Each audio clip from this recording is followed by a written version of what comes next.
Hello everyone! In this video, I'm going to be talking about the ClassIn tech support groups.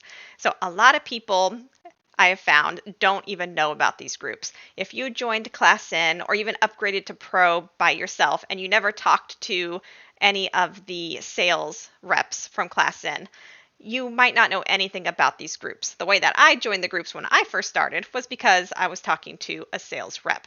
And then when I upgraded to business, the sales rep added me to one of these tech support groups.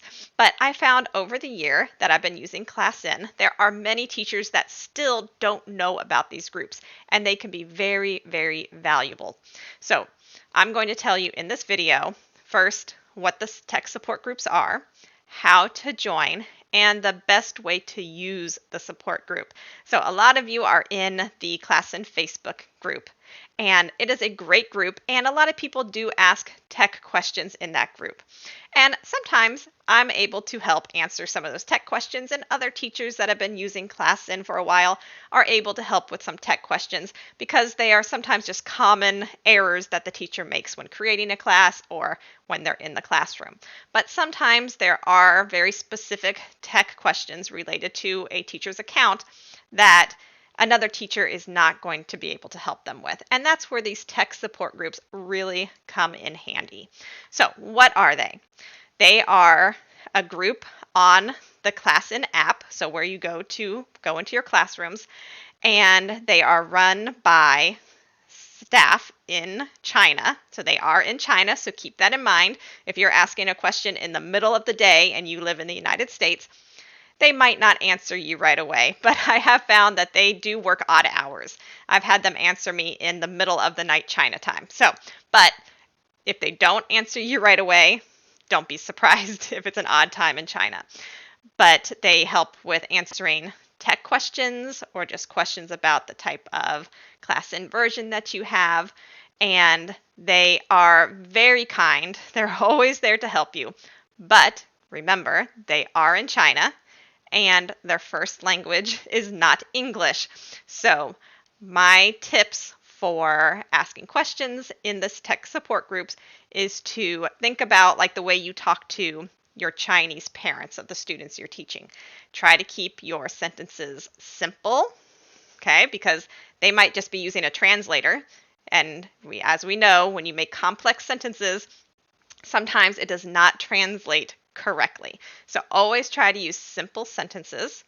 Biggest key there. Also, don't try to get into too much detail. And the reason I say that is because sometimes something makes sense to us, but when somebody else is listening to it or reading it, it doesn't make any sense. So what I always suggest is it's easier to show than tell.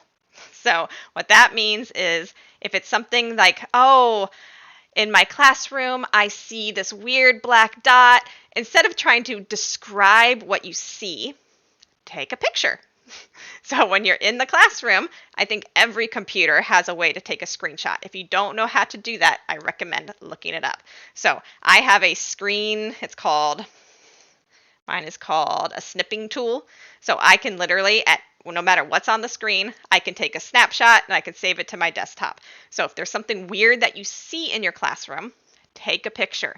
It's a lot easier for the staff to be able to see what the problem is than you try to type in these long, elaborate sentences about what it is. And they will sometimes ask you too, can you send a picture? Because it's easier for them. Also, video. Take a video. If there's something that happens as you're entering the classroom that you can't really just take a picture of, or a sound issue that you just can't take a picture of, take a video of it. So you might think, well, I don't have the business version to take video or the pro version. Even if you're using the free version, you can take video in your classroom. If you don't know how to do that, I did make a video about it, but I'll show you really quick. You just go, and I'm just in the Blackboard. I'm not in a classroom. Just click on the camera, record class, save it to your desktop. I recommend changing it to MP4, name the file, click save, and it will take a video and save it to your desktop, and then you can just send that video to that support group. Video and pictures are so much better for them. It's clear, they can see what's happening. And of course, you could still describe it in words as well, but they might not understand exactly what you're saying if you type out a description. So show, not tell as much as possible. Those are my tips for using the support group. So how do you enter these support groups? Well, each support group, well, there's 3 of them. There might be more, but I know of the 3 basic ones are based on the type of plan that you have. So there's a support group for the free version of ClassIn. There's a support group for the pro version of ClassIn, and there's a support group for the business version of ClassIn. Make sure you are in the correct group. So even if you were in free and you upgrade to pro or upgrade to version or to business, you might think, well, I'm already in a group. I don't need to change. I still recommend going into the correct group. And this is the reason why. Each version is slightly different. So let's say you're asking a question, for example, about how many students can be in a class. That answer is going to be different depending on which version of ClassIn you have. So if you're in the free version and you ask the question, but you have the business version of ClassIn, the support team is going to answer your question based on the free version because, well, that's the group you're in. They must have the free version. So make sure you're in the correct group so when you ask a question, the support team can answer you correctly based on the version that you have. So each group or each version has a tech support group, and this is the ID number. So when you go to, just like if you were to create a class, your class that you create for your students also has an ID number. So let me show you how to enter that. So here is my app, and I'm right here in my ClassIn technical support, and this is for the business version. So you can see this is the chat room, and where you can see where teachers are asking questions, and you can see where the support staff is answering those questions. So to join a group, you just go to the plus sign next to the search bar, click on Join Class, because technically what you are joining is a class, just like you create a class for your students. Create class, and then the class ID is simply the number that you see here. So you would just take that number and you would type it in here, and then you will search, and then you will join. So let me do the pro. I've never been in pro before. So I'm going to copy that, hit that, search, and oh, here we go, ClassIn Pro Edition. And if I wanted to join the class, I would just click Join Class. I don't want to because I don't have the Pro version, so I'm not going to join that class. So very simple to do. Once you type in that number, join the class, and then you are good to go. So once you're in the class, you might think, what do I do? Well, I like to read what other teachers ask questions about because it might be something that affects me. It might be a question I didn't think about. So I do read what other teachers post. Also, if you're having a tech issue during class, you can post in there as well. But keep in mind, the support team can only do so much. Everybody's internet, everybody's computer is different. So if you're having network issues, they can give you tips to help you, but they cannot see all the specs of your computer or your internet and tell you what the exact problem is. But they can go in and see, is it a network issue for you? Is it a network issue for the student? And things like that. What they're probably going to ask you, which they almost always ask you, is what is your account number? A lot of teachers are like, oh, I don't know. Well, simple. Your account number is your phone number. That's what you use to log in to ClassIn. But make sure when you tell them your account number, your country code is part of your account number. So for the United States, you make sure you start it with a 1, then your area code, and then the rest of your phone number, because they use that to look up your account information. And they're able to pull up your class. They're able to see, you tell them your class name, the class time and date.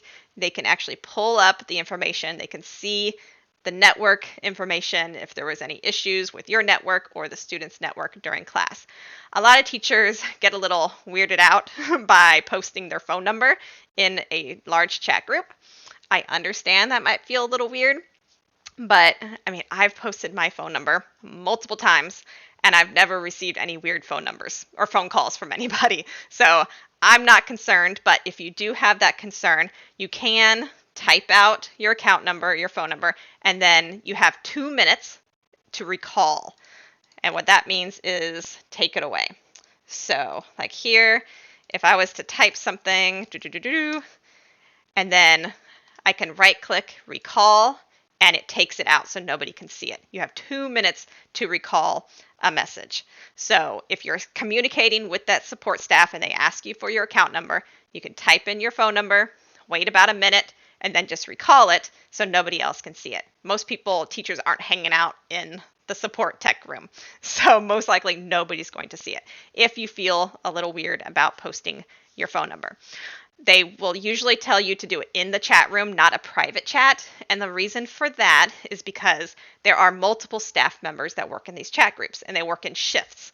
So, and sometimes they might be doing other things. So let's say you're having a conversation and you don't see that conversation and you post your phone number. You try to send them a private chat. Well, that staff member that you sent that to might be off. They might not be working anymore, so they're not going to see it. Another staff member might be working.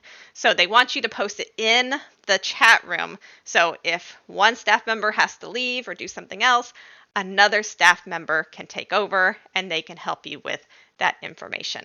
So it's very helpful, especially for the free and pro, because in free and pro, you don't have the ability to check your own network information like the business group does. So it's very helpful for seeing what was my problem. Was it my network or was it something else? What else? I think that's pretty much it. I think I covered everything. I still recommend posting in the Facebook group because that is helpful to see if other people are having the same problem. And if nobody can answer your question in that Facebook group, I also highly recommend posting in these tech support groups because sometimes they can help you. But remember, sometimes there's only so much they can do. They can only see so much and only give you so much advice. But the biggest tip I have, and I will say it again, show, not tell. Well, actually, show and tell. Write what's happening, but also always back it up with pictures and video if you can. I always do that. Anytime I have a problem, I always take photos, I always take video, and it makes the communication with the support team a lot smoother and a lot easier. And there's not as much frustration. It can be very frustrating, as you know, talking to Chinese parents when you're trying to have a conversation and they're just not understanding or you're not understanding. So do whatever you can to make it as clear as possible when you're having a problem. Also, you can use the group to make suggestions. I've done that all the time. I don't know if they listen or they pass it on to the tech team, but anytime I think of something that would benefit ClassIn, make things easier for teachers, I also pass it on to them and then they can pass that information on to the tech team. So join a group, use it to your advantage. It's free to use these groups. It's part of being a part of ClassIn, so I highly recommend you do it. So if you have any of those questions that pop up, you can ask one of the support staff. If you have any questions for me, I'm also here to help. Bye, everyone.